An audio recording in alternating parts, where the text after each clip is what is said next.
Hi guys, Luke here of SimBoxx, and I'm delighted to be joined by Liam Willaims. This interview is brought to you in association with Clint Patrick's. Make sure you check those guys out over on Instagram. But first and foremost, how's things, Liam? How are you keeping? Yeah, mate, all good. Things are going very good at the moment. Just just training hard, taking away. No set date yet. I got a good idea of when it's going to be, but just bringing the weight down and making sure I'm on pretty good form before official camp actually starts. You know what I mean? Yeah, absolutely. So, if we can, I'd just like to go back a little bit and we'll come on to the more recent events. But let's go back to your most recent fight. Of course, it was behind closed doors. It was on the Frank Warren card back in October. First round win against Andrew Robinson to defend your British middleweight title. It was a bit of a bizarre fight, to be honest. It was a quick fight. There was a couple of cuts in there. And one thing that I wanted to ask, obviously, you won the fight by a first round knockout. You suffered a cut on the top of your head. Now, did that cut play a part in your mindset when you seem to almost come alive? And was there a worry there that the fight might have been stopped because of the cut? And is that why you forced a stoppage in that first round, maybe? Yeah, to be honest with you, it did. It definitely played some sort of part, and the way I went about business after that. What I didn't want. I've had it earlier on in my career. I didn't have a cut, but I cut somebody else with a head, um, and I had a technical draw, which was Tyann Booth, which is very funny actually because I've actually got him up on my YouTube screen here, uh, watching his little shit videos, Thai FLTV. So fucking funny guy, tell you. Yeah, nice little plug there for Tyan. He splits opinion. He's very opinionated. But just looking at that fight against Andrew Robinson, like I say, it was a defense of your British title, and it put you on the verge of winning that title outright. Of course, you went on to vacate that title as you pursue world honours. Was there ever a temptation there to defend it the third time and win that belt outright? Yeah, there was. To be honest with you, I would have liked to, but the situation was that I had already been given I'd been given the okay to defend. I shouldn't have really defended against Robinson whilst being mandatory. That should have been the next fight, but because of the situations going on and everything, uh, his promoter, his team, they said, look, you can fight once more before, as long as we can. So he's like, yeah, it's a deal. Obviously, I fought, and he didn't end up fighting because his opponent, I'm not sure if he might have had COVID or something. Yeah. Yeah. So Speaking about anyway, Andrade's opponent. yeah, yeah. So as I say, it's just a case of like, I would have liked to, but they were never going to give me another pass then to go and win outright, which is fair enough, you know. Yeah, certainly understandable. How was it for you fighting behind closed doors, in that kind of totally different environment, given the current pandemic that we are experiencing? You fought the one time behind closed doors. How was that for an experience with no fans? And, you're a very aggressive fighter and, you see that you're influenced by the crowd. You have a passionate support. But how was it to experience it for the first time without the backing of the fans and that kind of atmosphere? Yeah, it was a little bit different. Obviously, it's a new experience, but it's just business as usual. And it really is like when you're in the ring, it's a fight. Whether there's 100,000 people there or no one is, it's a fight. And you want to win. So um, I'm always I'm always very fired up. Whether it's even in sparring, you can ask anybody. Like even in the gym, I don't really take no prisoners. To be honest with you, I don't want to sound like I take the piss out of people or anything, but I don't see the point in sparring if you're gonna tip tap and be pally. Do you know what I mean? Yeah.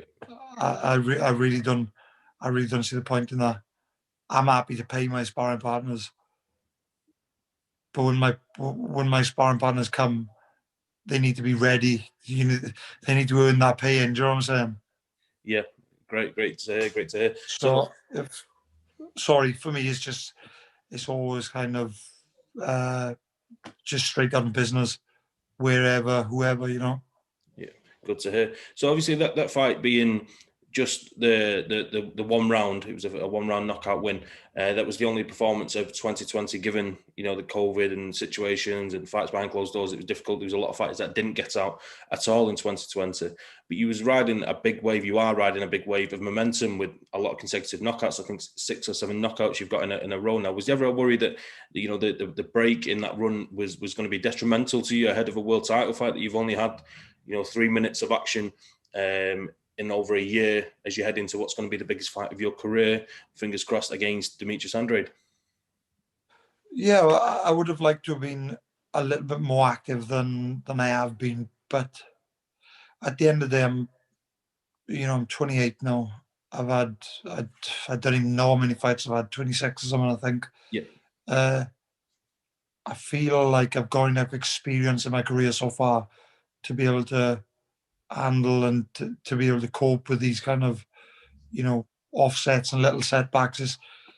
If you're in the gym and you're sparring, you're training well anyway, then I don't really believe that you should, after 1 year, not even 1 year, like what?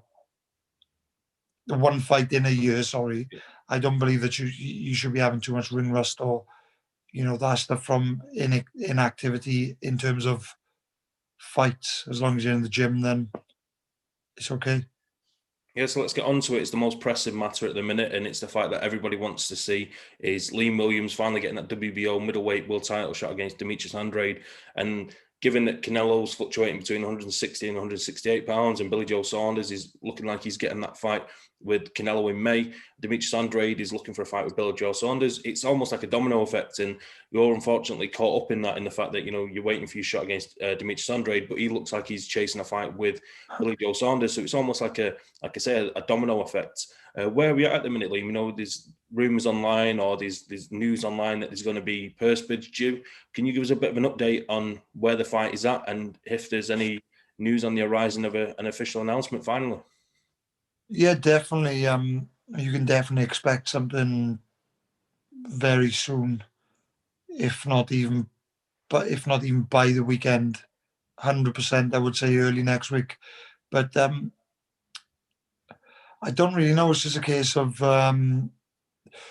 so the WBO give, I think it was like 10 days or whatever to put a deal in place and get back to them so they could call off the purse bids.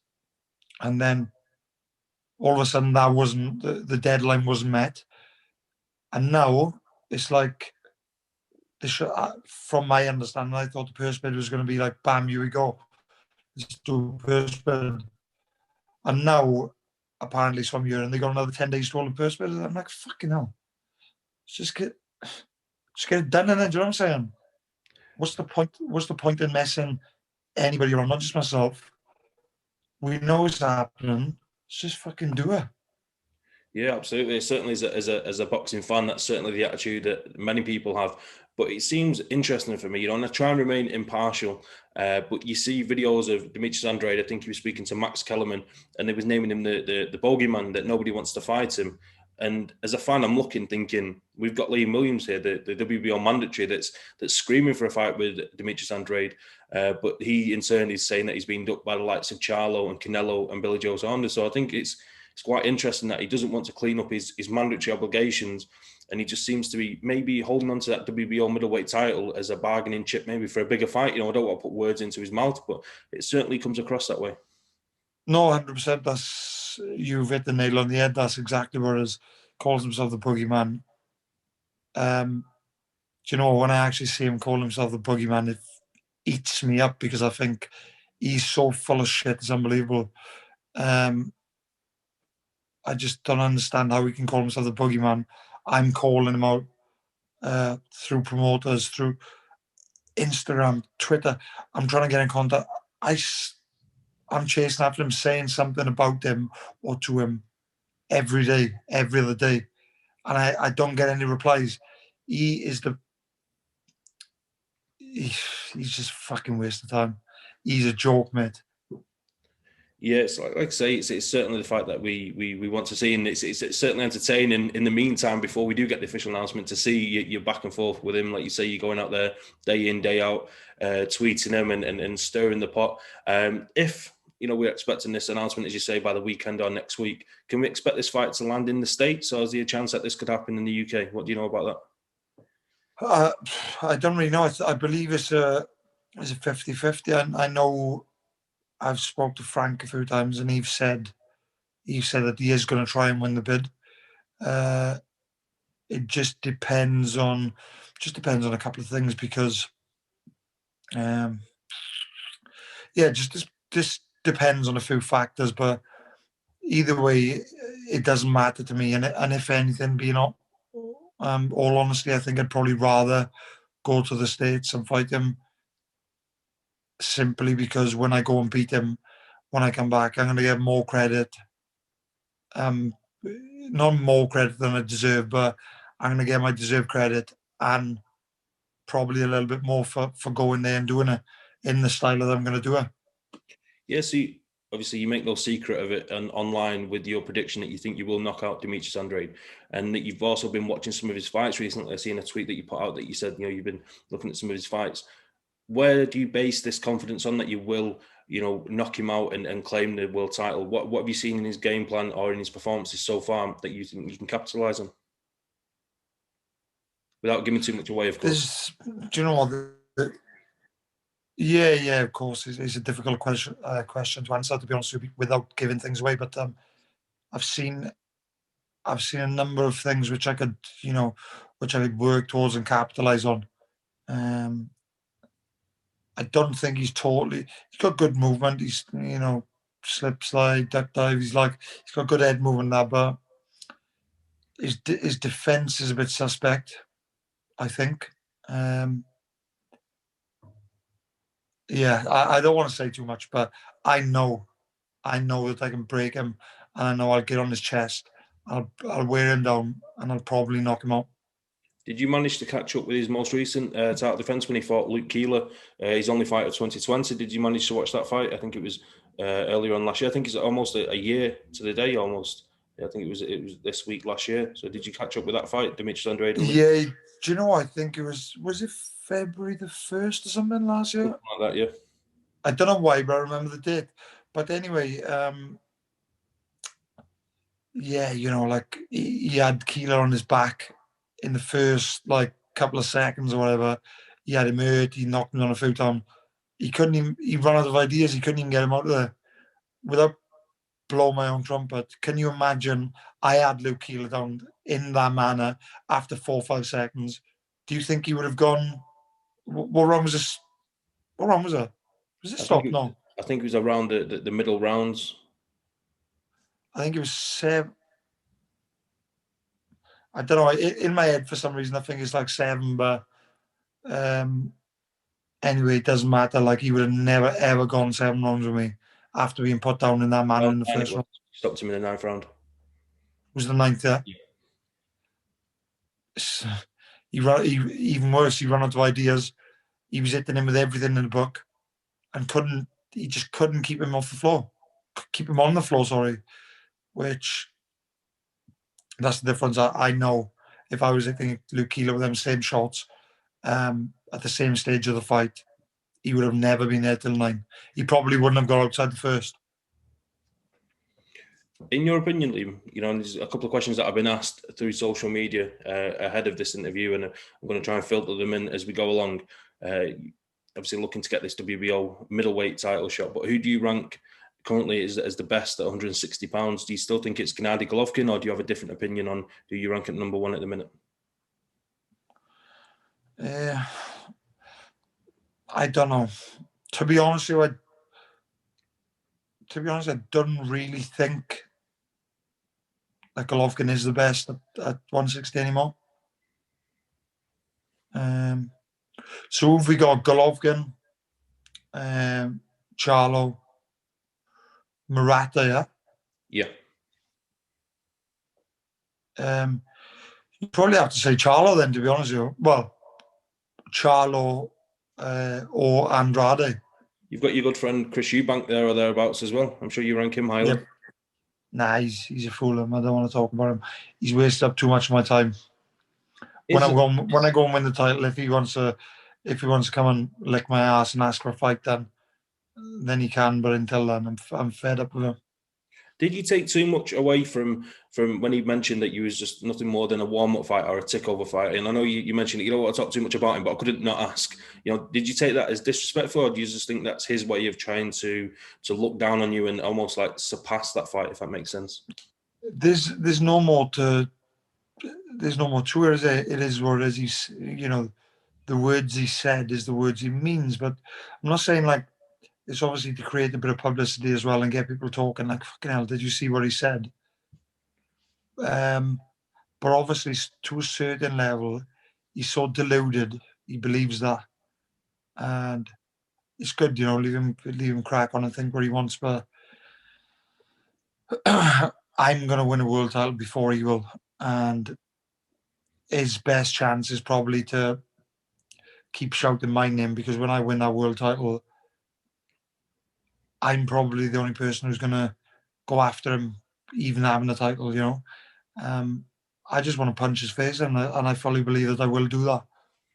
I think, I can speak certainly for British boxing fans, but it is a great fight. It's two all-action fighters. You can certainly say that. Neither of you guys will take a backward step, and the press conference, the build-up, that'll be fireworks, I'm sure. So I can only speak for myself, but I do believe I speak on that at the behalf of boxing fans in the UK. But it is a great fight, and it would certainly be an entertaining fight, if nothing else.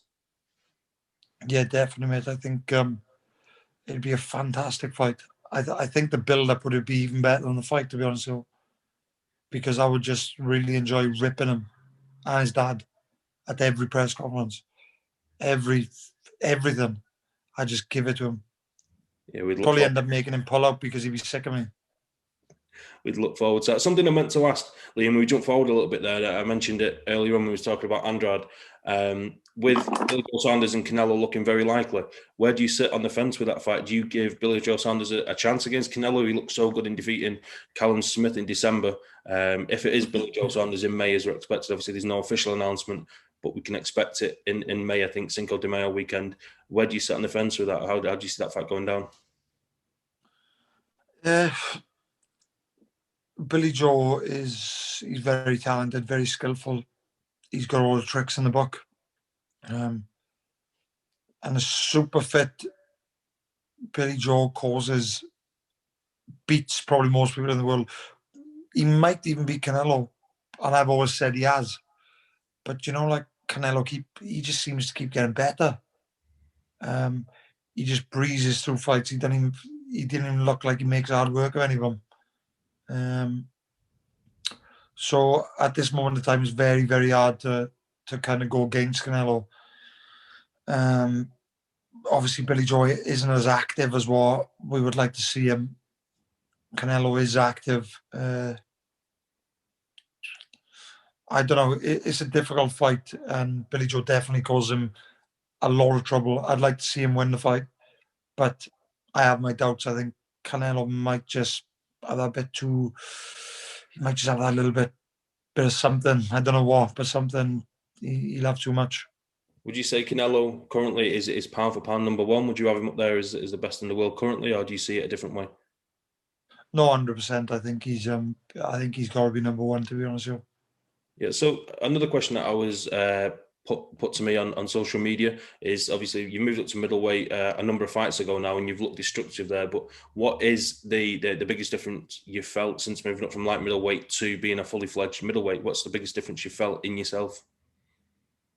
I just think, do you know what it is? Do you know what I'm making weight in that? I'm not constantly boiling myself down every day. More to do with, like, I'm just training better. Because I'm eating and I'm fueling myself a lot better at middleweight.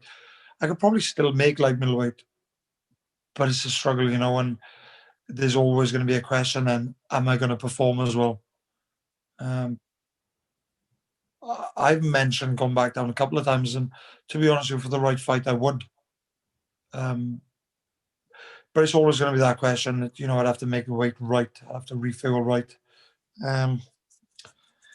But as a middleweight, I do train a lot better. Mentally, I'm a lot happier. Well, when I was making 11 stone, I'm waking up every morning like I can't look at people. I just want to kill everybody. Can't speak to. I don't speak very nice to my parents, my missus. I'm nasty. But so yeah, to be honest, I think it's probably the best decision I made. But not only that, I kept things fresh. I moved here to Sheffield. I got Dom. I'm around all the good lads at the gym, and it's just a good environment to be in.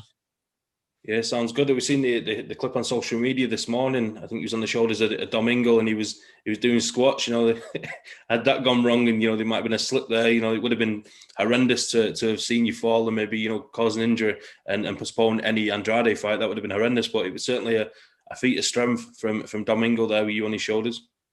Yeah, he was never going to drop me, was he? He's I hope not. He would have lost a decent bit of money if he dropped me off his shoulders, and he. But I'm confident. I had my confidence in him. I knew I wouldn't go anywhere. He's a strong guy. He had me locked in. Super. A bit way off subject and a bit left field, given that you've got such big fights coming up. But the only blemishes on your record, of course, is the Liam Smith doubleheader. Is there ever any desire within Liam Willaims to get back in there with Liam Smith and fighting for a third time? There was controversy around the first fight. The second fight was very close. Is there any desire there to run it back a third time? Yeah, definitely. From my part, I'd love to get that fight on again. And I've mentioned it in the past before. If I go and win the world title in middleweight, I'd even offer. To be honest with you, Eubank and Liam Smith are probably going to be the first people I offer a defense to, because I really want to. I want to avenge the Liam Smith loss.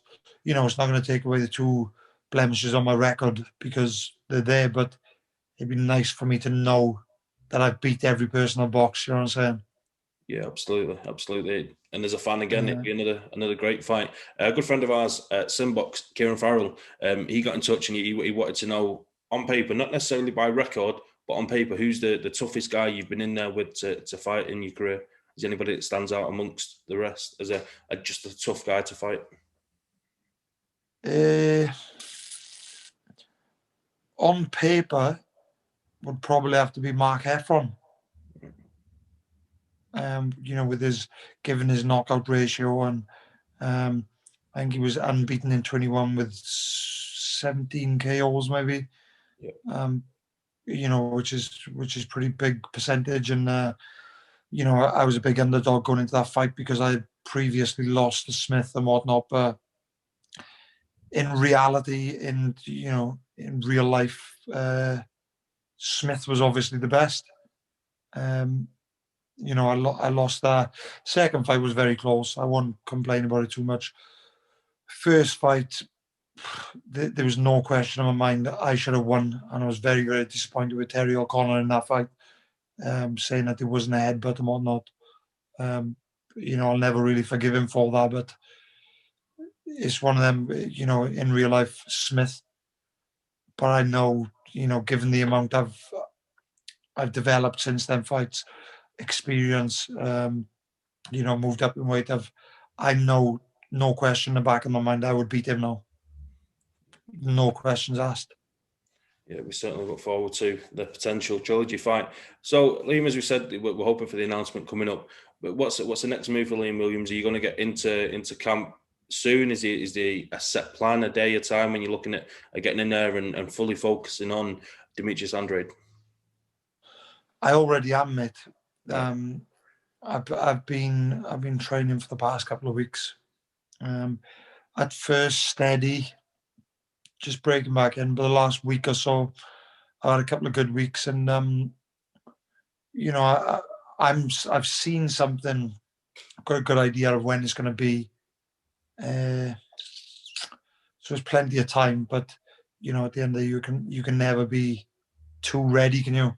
I know you can go over the top a little bit in terms of overtraining, but as long as you do things the right way and you don't push yourself too hard, then time is only a good thing. And the longer they give me, the more trouble they're going to be in. Yeah, absolutely. One question I didn't mean to ask there, and I actually jumped the gun by moving towards like what's the plan with camp, but you vacated the British title, of course, after the fight with Andrew Robinson. Did you manage to catch up with the Mark Efron Denzel Bentley fights? You know, the first fight was a really close fight and it was a draw, and then they had the rematch with the British title on the line that was after your fight with Andrew Robinson. Did you catch up with the two fights, and what did you make of them? I think it was great fights to watch, but did you manage to catch them? I seen clips of, but I didn't sit and watch both fights, to be honest with you. First one, I think, was very close. Obviously, it was a draw, wasn't it?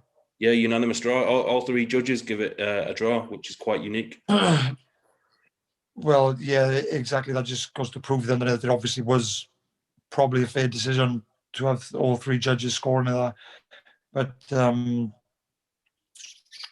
second fight, I know Efron had a big cut on his eye and whatnot, but I think I just think they both needed to go away from that first fight and adapt and up their games and change a few things, weaknesses. Denzel Bentley did, fair play to him. Mark Efron didn't, and that's why we had the outcome we did. So, fair play to Bentley. Yeah, he adjusted. Absolutely. Well, Liam, it's been an absolute pleasure. Thanks for your time today. Is there anything you'd like to add to finish? No, mate, nothing to add. Nothing to add. No problem. Just, appreciate your time, mate. Yeah, definitely. We wish you the best of luck with camp. Fingers crossed we get that announcement soon, and you go out there and do the business. Thanks for your time. Definitely, mate. Will do, 100%.